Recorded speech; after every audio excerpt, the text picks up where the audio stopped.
I was 62 years old when I finally understood what it meant to feel alive. For 40 years, I'd been someone's wife, someone's mother, someone's dependable friend. I'd lived in the same house, slept in the same bed, and convinced myself that contentment was enough. Then Jasmine walked into my bookstore on a rainy Tuesday afternoon, and everything I thought I knew about myself shattered like glass. This is the story of how I found myself by losing everything I'd built, and discovered that it's never too late to become who you were always meant to be. The bell above my bookstore door chimed at exactly 3:47 p.m.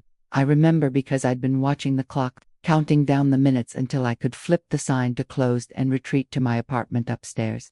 November in Portland meant endless rain and empty stores, and I'd sold exactly 3 books that day. She stood in the doorway, water dripping from her leather jacket onto my worn wooden floors. Her silver hair was cut short, almost severe, and her dark eyes scanned the shelves with an intensity that made me straighten up behind the counter. "Do you have a section on vintage motorcycles?"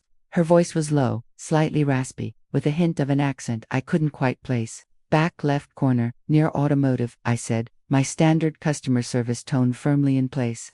I'd perfected it over the 30 years since I'd opened Morrison's Books, named after my ex-husband who'd left me the building in the divorce. She didn't move toward the back. Instead, she walked slowly through the main aisle, running her fingers along the spines of books, leaving a faint trail of moisture.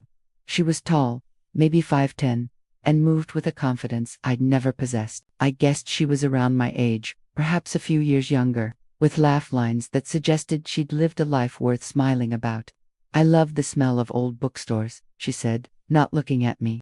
"Paper, dust, coffee, and something else. History, maybe, or secrets." I felt my face flush, which was ridiculous. I was too old for blushing. "The coffee's from the shop next door. Everything else is just neglect and poor ventilation." She laughed then, and it was a real laugh, not the polite titter I was used to hearing. "I'm Jasmine. I just moved into the apartment building across the street." "Margaret," I said, "but everyone calls me Maggie. Which do you prefer?" No one had ever asked me that. My mother had called me Margaret.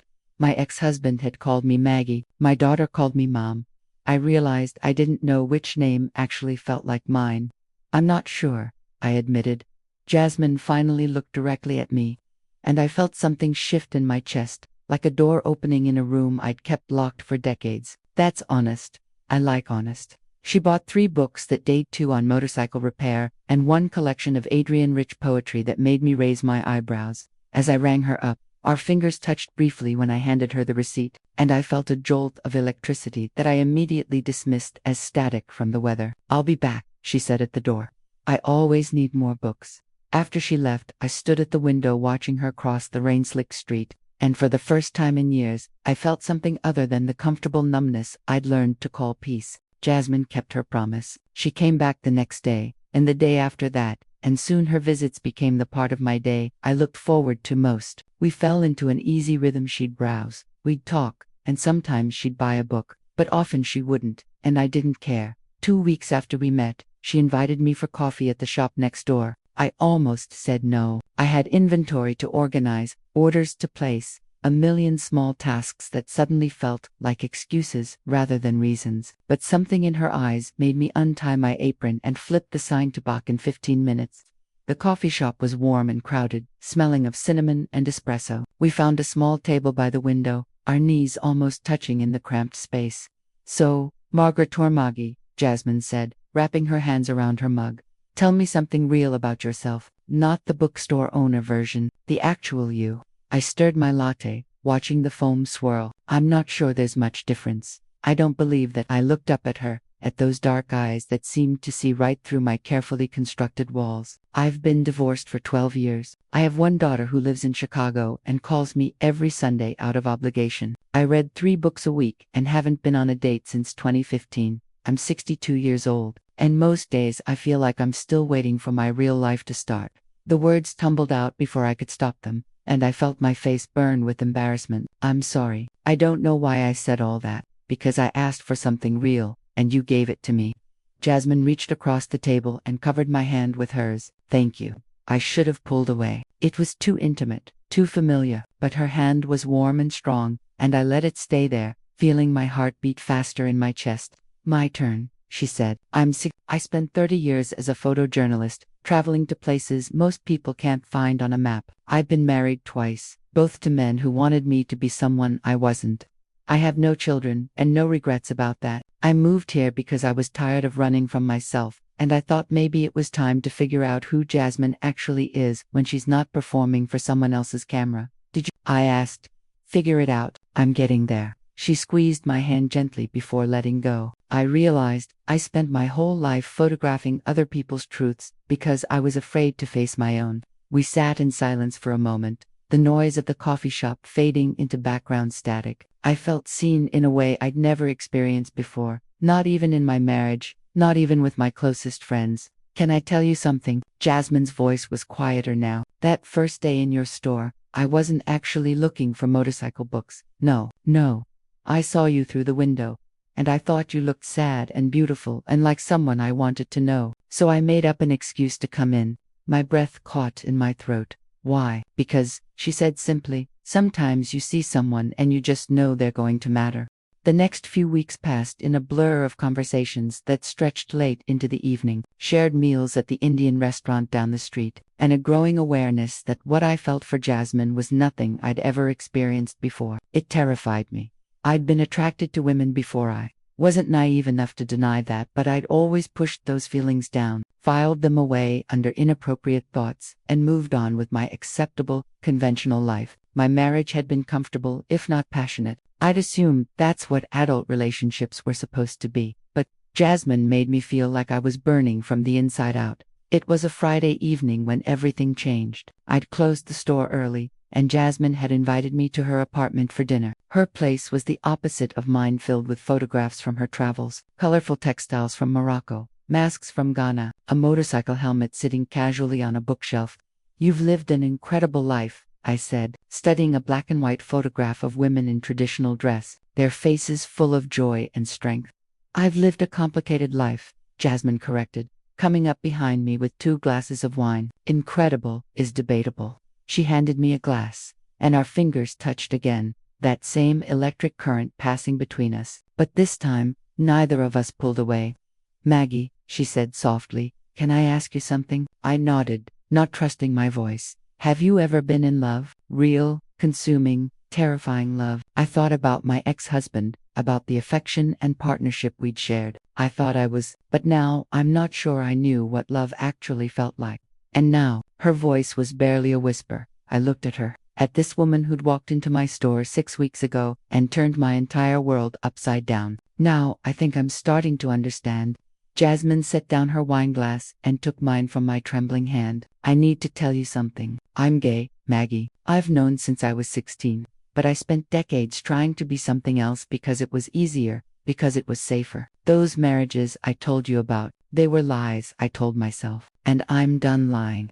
My heart was pounding so hard I thought it might break through my ribs. Why are you telling me this? Because I see the way you look at me, and I see the fear in your eyes when you realize you're looking, and I want you to know that whatever you're feeling, whatever you're afraid of, you're not alone. The room felt too small, too hot. I could hear the rain starting outside, tapping against the windows. I'm 62 years old. I've been married. I have a daughter. I've lived my entire life as a straight woman. Have you? Jasmine asked gently. Or have you lived your entire life as the woman everyone expected you to be? The question hung in the air between us, and I felt 40 years of carefully constructed walls begin to crumble. Tears started streaming down my face, and I didn't even know why I was crying.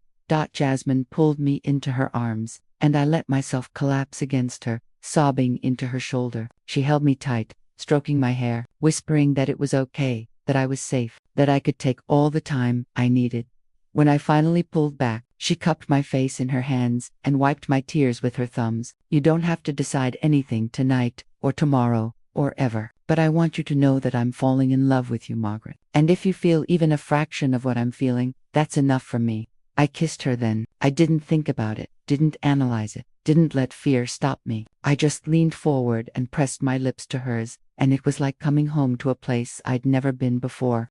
Coming out at 62 was not something I'd ever imagined I'd do. Hell, at 62, I'd never imagined I'd need to. But here I was, 3 months after that first kiss, holding Jasmine's hand across a dinner table while my daughter, Sarah stared at us with an expression somewhere between shock and confusion. Mom, I don't understand, Sarah said for the third time. You and Dad were married for 30 years. I know, honey. I squeezed Jasmine's hand under the table, drawing strength from her presence. And I cared about your father very much. But caring isn't the same as being in love. But you're gay now. Jasmine spoke up gently. She's not gay now, Sarah. She's always been who she is. She's just finally allowing herself to acknowledge it. Sarah looked at Jasmine with barely concealed resentment. And how do you know what my mother's always been? You've known her for 3 months.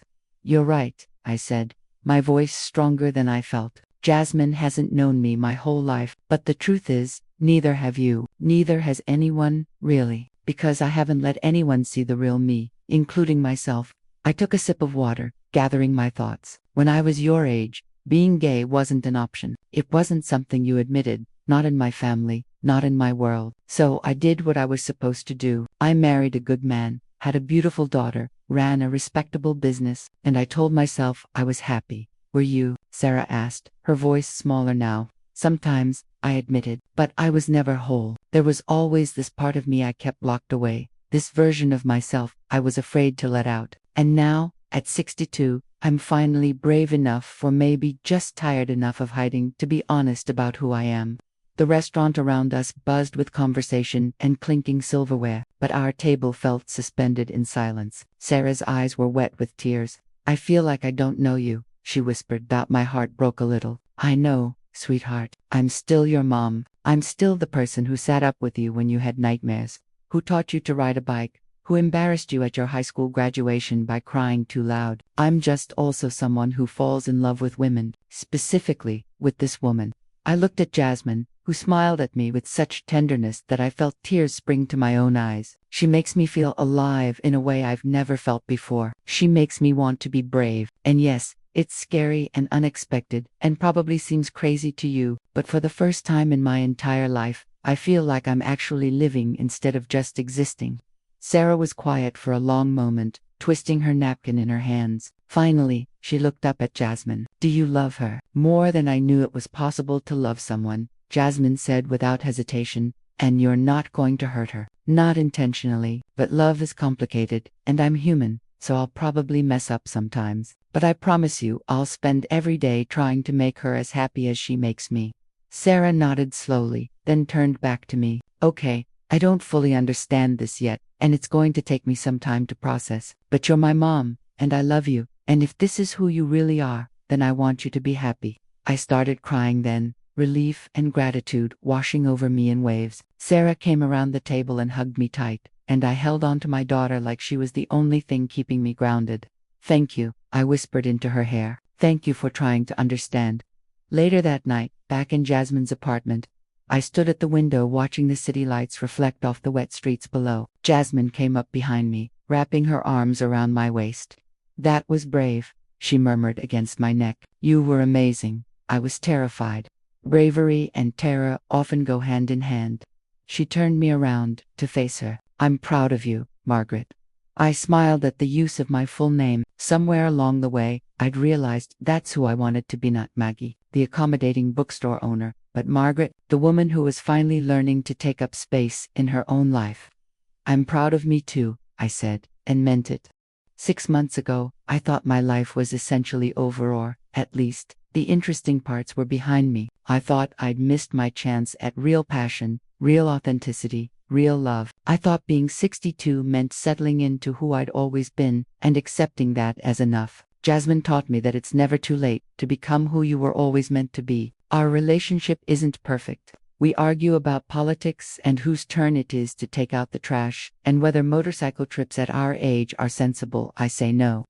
She laughs and revs the engine anyway, but it's real, it's honest, and it's mine. If you're reading this and thinking it's too late for you, that you've invested too much time in being someone else, that changing now would be too complicated or too scary, I want you to know that I understand. I felt that way too. But I also want you to know that the fear is worth facing, the complications are worth navigating, and the life waiting on the other side of authenticity is worth every difficult moment. What about you? Have you ever discovered something about yourself later in life that changed everything? Or are you still waiting for permission to be who you really are? Share your story in the comments below. Let's support each other in living authentically, no matter what age we are. Because the truth is, it's never too late to come home to yourself.